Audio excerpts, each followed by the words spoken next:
Des traders dans le monde agricole, pourquoi pas? Non, pas de Golden Boy ni de Surprime. Dans le Cher, un club de céréaliers s'est formé pour mieux gérer leur stock et savoir répondre à l'offre et à la demande. Ils ont fait appel à des spécialistes des marchés, des formateurs, les suivent un jour par mois. Une manière originale d'affronter la crise. Héloïse Bruisa et Stéphane Daune. Sur le marché à terme, au prix actuel, attention, ne soyez pas trop gourmand quand même. Ne vous y trompez pas, au milieu des chiffres qui fusent, des graphiques qui oscillent, ce ne sont pas des experts financiers mais bien des agriculteurs.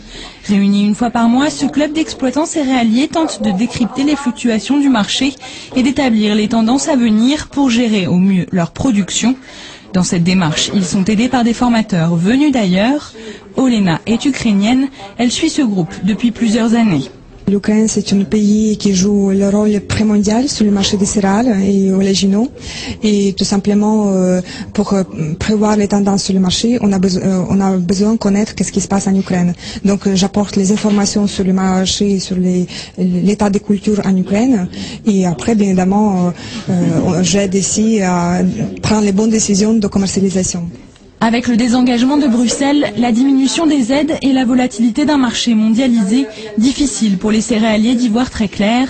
Ici, on apprend donc à suivre les cours des céréales du monde entier, à gérer les risques, les stocks et à vendre au bon moment, bref, à devenir un véritable chef d'entreprise.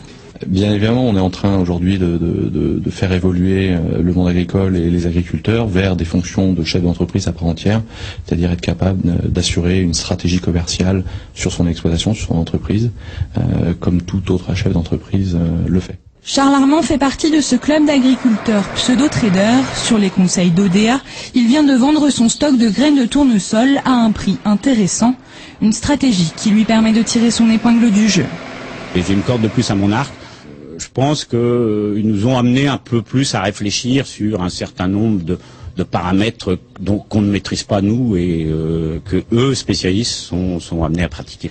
Comme Charles Armand, plus d'une centaine d'agriculteurs du Cher suivent aujourd'hui les formations dispensées par ODA, des leçons qui, en pleine crise agricole, assurent la pérennité de ces producteurs locaux.